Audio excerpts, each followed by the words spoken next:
नमस्कार मित्रों, आज हम बात करेंगे सूर्य ग्रह के बारे में। सूर्य ग्रह को नवग्रहों में राजा की संज्ञा दी गई है। सूर्य ग्रह को पिता एवं पुत्र का कारक भी माना गया है। नाड़ी ज्योतिष में सूर्य को पुत्र का कारक भी माना गया है और पराशरी या वैदिक ज्योतिष में सूर्य को पिता का कारक माना गया है। सूर्य को सरकार का भी कारक माना गया है, सरकारी तंत्र का भी कारक माना गया है। यानी किसी व्यक्ति के जीवन में उसके सरकार से कैसे संबंध होंगे और सरकारी तंत्र से उसका किस तरह का रिलेशन होगा, इस सब का विचार भी सूर्य ग्रह से किया जाता है। तो जैसा कि हम देख रहे हैं कि पिता और पुत्र दोनों के कारक सूर्यदेव हैं, सरकार एवं सरकारी तंत्र के कारक सूर्यदेव हैं। सूर्य को आत्मा का भी कारक माना गया है, यानी आपके जीवन में इष्ट का निर्धारण भी सूर्य ग्रह से ही किया जाता है। आपकी कुंडली में सूर्य ग्रह जहाँ पे बैठे होते हैं वहीं से आपके इष्ट का विचार किया जाता है। आपको आपके जीवन में आपके ऊपर इष्ट की किस प्रकार की कृपा है, इसका विचार भी सूर्य ग्रह से किया जाता है। आपकी आत्मा किस शांत प्रकृति की है या आप अस्थिर चित्त के हैं, इन सब का विचार भी सूर्य ग्रह से किया जाता है। इसके अलावा नेम फेम, यदि आपको अपने जीवन में नेम फेम नहीं मिल पा रहा है तो इस चीज का भी विचार सूर्य ग्रह से किया जाता है। यानी आप अपने जीवन में कितना नेम फेम या प्रसिद्धि अर्जित करेंगे, इसका विचार भी सूर्य ग्रह से किया जाता है। पॉलिटिक्स या पॉलिटिशियन से आपकी रिलेशंस कहते होंगे, इसका विचार भी सूर्य ग्रह से किया जाता है। यानी आप पॉलिटिक्स में जाना चाहते हैं तो आपकी कुंडली में सूर्य की स्थिति अच्छी होनी चाहिए। और यदि पॉलिटिशियन से आपके रिलेशंस अच्छे आप चाहते हैं तो उसके लिए भी सूर्य की स्थिति आपकी अच्छी होनी चाहिए कुंडली में। इसी प्रकार सम्मानित जॉब, अगर आपको लाइफ में कोई सम्मानित जॉब चाहिए जैसे आईएएस, पीसीएस, सिविल सर्विसेज, ऐसे जॉब चाहिए तो उसके लिए भी आपकी कुंडली में सूर्य की स्थिति बहुत अच्छी होनी चाहिए। इसके अतिरिक्त हमारी जो दाहिनी आंख होती है, उसका प्रतिनिधित्व भी सूर्य ग्रह करते हैं। हमारे घर के मुख्य द्वार की जो दाहिनी खिड़की होती है उसका प्रतिनिधित्व भी सूर्य ग्रह करते हैं। सूर्य ग्रह आत्मसम्मान के कारक हैं। दांत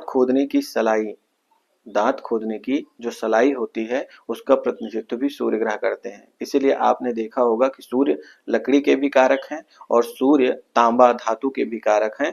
तो जो दांत खोदने की सलाई होती है या तो उसे लोग लकड़ी की सलाई यूज करते हैं या फिर तांबे की धातु की बनी जो सलाई होती है उसको यूज करते हैं।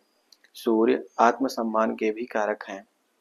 तो आपके अंदर आत्मसम्मान की भावना किस हद तक होगी, यह सूर्य ग्रह से ही निर्धारित होता है। आपके अंदर फॉल्स ईगो भी आ सकता है, तो इसका भी जो निर्णय होता है वो सूर्य ग्रह पे ही होता है। यदि आपकी कुंडली में सूर्य ग्रह पीड़ित है या सूर्य ग्रह राहु के साथ है तो आप फॉल्स ईगो के भी शिकार हो सकते हैं। यानी आत्मसम्मान जब बहुत ज्यादा लेवल पे बढ़ जाए और व्यक्ति अपनी गलती को समझ ही ना पाए तो उसे कहते हैं कि उसे फॉल्स ईगो हो गया है। तो ऐसी स्थितियों का विचार भी सूर्य ग्रह से किया जाता है। हमारे शरीर की जो हड्डियां हैं उसका विचार भी सूर्य ग्रह से किया जाता है। हमारा जो हृदय है उसका विचार भी सूर्य ग्रह से किया जाता है। नेतृत्व क्षमता, व्यक्ति के अंदर किस प्रकार की नेतृत्व क्षमता है, क्या वो एक समूह को नेतृत्व करने की क्षमता रखता है, लीड करने की क्षमता रखता है, इसका विचार भी सूर्य ग्रह से ही किया जाता है। तो आपने देखा कि सूर्य ग्रह को इन सभी चीजों का कारकत्व प्राप्त है।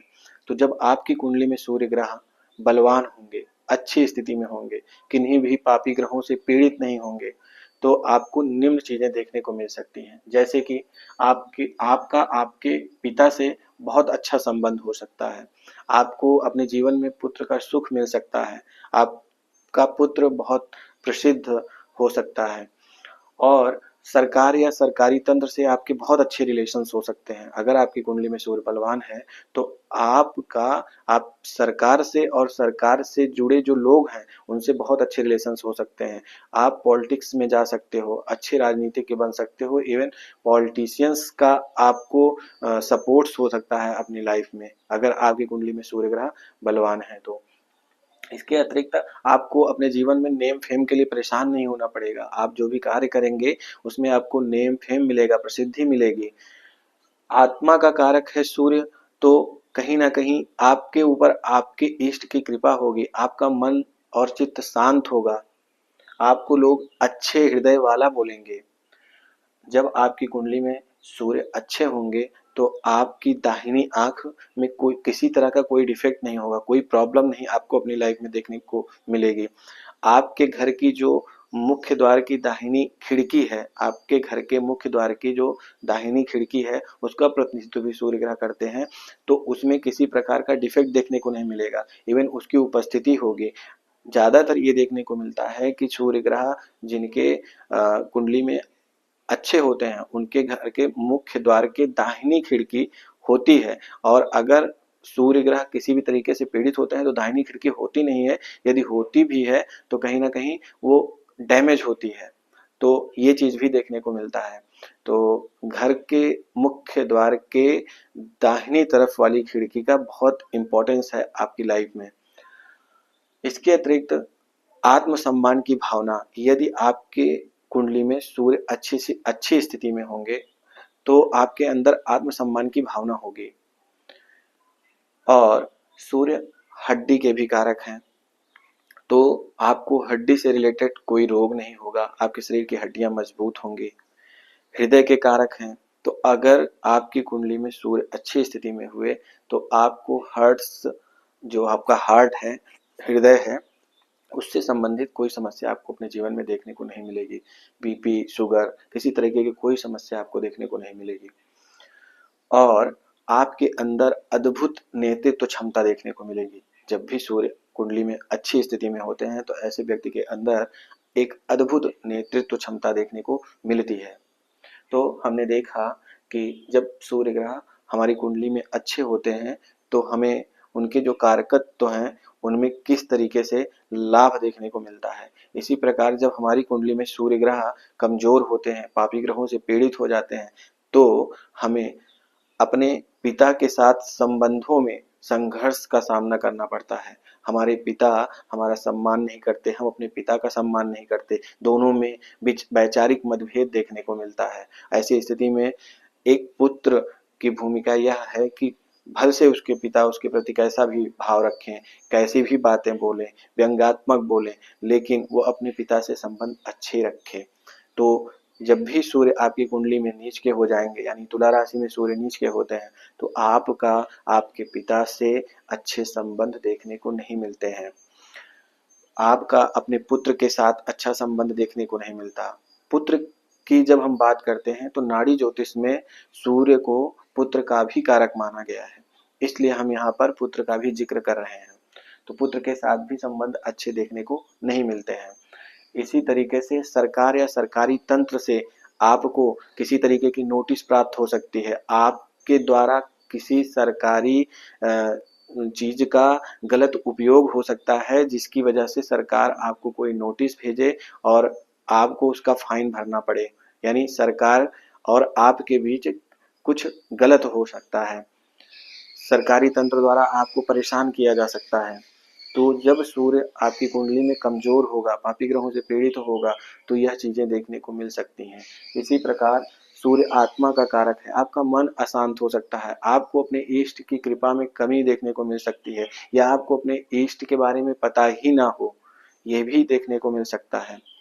तो आपका मन अशांत रहे, चित्त अशांत रहे, जीवन में अंधकार छा जाए, यानी आपके पास किसी समस्या का समाधान ही समय पर ना उपलब्ध हो, आपको सारे रास्ते बंद नजर आए, ऐसा भी देखने को मिलता है जब सूर्य ग्रह आपकी कुंडली में पीड़ित होते हैं। तो आपकी जो दाहिनी खिड़की है, आपके घर के मुख्य द्वार की जो दाहिनी खिड़की है, वो आप देखेंगे, ध्यान देंगे, जब आपको आपकी कुंडली में जब सूर्य ग्रह पीड़ित होंगे तो आपके घर की जो दाहिनी खिड़की होगी उनमें किसी न किसी तरीके का डिफेक्ट जरूर से जरूर देखने को मिलेगा।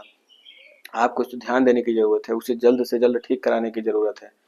ठीक है, क्योंकि दाहिनी खिड़की पुत्र का कारक है। आपके मुख्य द्वार की जो दाहिनी तरफ की सारी खिड़कियां हैं वो पुत्र का प्रतीक है, और जो मुख्य द्वार के बाएं तरफ की जो खिड़कियां होती हैं वह पुत्री की प्रतीक है, यानी उसे चंद्रमा ग्रह उसका प्रतिनिधित्व करते हैं। तो हमने खिड़कियों की बात कर ली। हमारी जो दाहिनी आंख है, जब हमारी कुंडली में सूर्य ग्रह पीड़ित होते हैं तो हमारी दाहिनी आंख में किसी तरीके की सर्जरी हो जाए या फिर हमारी दाहिनी आंख कमजोर हो, हमें ग्लासेस लग जाए, तो लेंस लगवाना पड़ जाए, ऐसी चीजें देखने को मिलती हैं। तो दाहिनी आंख जो है वो उसका प्रतिनिधित्व भी सूर्य ग्रह करते हैं। तो जब सूर्य ग्रह पीड़ित होते हैं कुंडली में तो आपकी दाहिनी आंख कमजोर होती है। इसी तरीके से सूर्य आत्मसम्मान के भी कारक हैं। तो जब भी आपकी कुंडली में सूर्य पीड़ित होंगे तो आपके अंदर आत्मसम्मान नाम की कोई भावना नहीं होगी। आपको कोई भी आपका इंसल्ट करके चला जाएगा और आपको इससे कोई फर्क नहीं पड़ेगा। तो ये चीज भी देखने को मिलता है। या ऐसे व्यक्ति के आत्मसम्मान को लोग बार बार ठेस पहुंचाते हैं। तो सूर्य ग्रह जब आपकी कुंडली में पीड़ित होता है तो यह चीज देखने को मिलती है। दांत खोदने की जो सलाई होती है वह भी, उसका भी प्रतिनिधित्व सूर्य ग्रह करते हैं। तो उस सलाई से कहीं ना कहीं आपको कोई डिफेक्ट आपके दांतों में आ जाए जिसकी वजह से आपको समस्या का सामना करना पड़े, यह भी देखने को मिलता है। हड्डी के कारक हैं सूर्य ग्रह, हृदय के कारक हैं। तो बोन्स में कोई प्रॉब्लम आ जाए, फ्रैक्चर हो जाए या कमजोरी हड्डियों की जो देखने को मिलती है वो भी सूर्य ग्रह की कमजोरी की वजह से देखने को मिलती है। हार्ट का समस्या देखने को मिलता है, यानी अगर सूर्य ग्रह राहु से पीड़ित हैं तो ऐसे व्यक्तियों को हार्ट अटैक का दिक्कत होता है या उनके हार्ट में छेद की समस्या देखने को मिलती है। किसी भी तरीके से बीपी या शुगर की भी समस्या जीवन में देखने को मिलती है। तो और सूर्य ग्रह जब आपकी कुंडली में बुरी स्थिति में होते हैं तो आपके अंदर नेतृत्व करने की क्षमता की कमी देखी गई है। यानी आप एक समूह को लीड नहीं कर सकते यदि आपकी कुंडली में सूर्य ग्रह कमजोर स्थिति में है। तो हमने सूर्य ग्रह के अच्छी स्थिति के भी चीजों पर विचार किया और हमने यह भी देखा कि जब कुंडली में सूर्य ग्रह खराब स्थिति में होते हैं तब किन किन चीजों में हमें कमी देखने को मिलती है। अब हम सूर्य ग्रह को अपनी कुंडली में कैसे बलवान करें उस पर हम विचार करेंगे। तो सूर्य ग्रह को कुंडली में बलवान करने के लिए हमें प्रतिदिन सुबह के समय सूर्य देव को जल अर्पित करना चाहिए, अर्घ्य देना चाहिए। इसके अतिरिक्त हम प्रत्येक रविवार को आदित्य हृदय स्तोत्र का पाठ कर सकते हैं। इसके अतिरिक्त यदि हम भगवान श्री राम की आराधना करें, क्योंकि भगवान सूर्य देव के इष्ट भगवान श्री राम हैं, तो इसलिए हम भगवान श्री राम रक्षा स्तोत्र का पाठ करें रविवार के दिन, तो भी हमें भगवान सूर्य की कृपा देखने को मिलती है। हम भगवान सूर्य देव के मंत्रों का जाप भी कर सकते हैं। ओम गृणे सूर्याय नमः, इस मंत्र का जाप कर सकते हैं। भगवान सूर्य के हम गायत्री मंत्र का भी जाप कर सकते हैं। उनके जो द्वादश नाम हैं हम उनका ध्यान कर सकते हैं। तो इस तरीके से हम अपने सूर्य को अच्छा कर सकते हैं। अपनी प्रैक्टिकल लाइफ में हम अपने पिता के साथ अपने संबंधों को अच्छा रख के भी अपनी कुंडली के सूर्य को अच्छा कर सकते हैं। सरकार के नियमों का हम यदि पालन करें तो भी हमारी कुंडली में सूर्य अच्छा होता है। जब हम सरकार के नियमों का उल्लंघन करते हैं तो इससे हमारी कुंडली का सूर्य डैमेज होता है। तो हमें सरकार या सरकारी तंत्र से अच्छे रिश्ते रखने का प्रयास करना चाहिए और हमें अपने जो सरकारें जो नए नए नियम लेके आती हैं उनका अच्छे से पालन करना चाहिए। तो भी हमारी कुंडली में सूर्य अच्छा देखने को मिलता है। तो अपने आचरण अच्छे रखें, लोगों की पीड़ा को समझें, उनकी रिस्पेक्ट करें और फिर खुद भी रिस्पेक्ट प्राप्त करें। तो आज का वीडियो यदि आपको अच्छा लगा हो तो आप हमारे चैनल को सब्सक्राइब कर लीजिए, नोटिफिकेशन का बेल दबा दीजिए, जिससे कि नेक्स्ट टाइम जब हम कोई अच्छा वीडियो डालें तो उसका नोटिफिकेशन आपको समय से प्राप्त हो जाए। लाइक का बटन दबा दीजिए। धन्यवाद।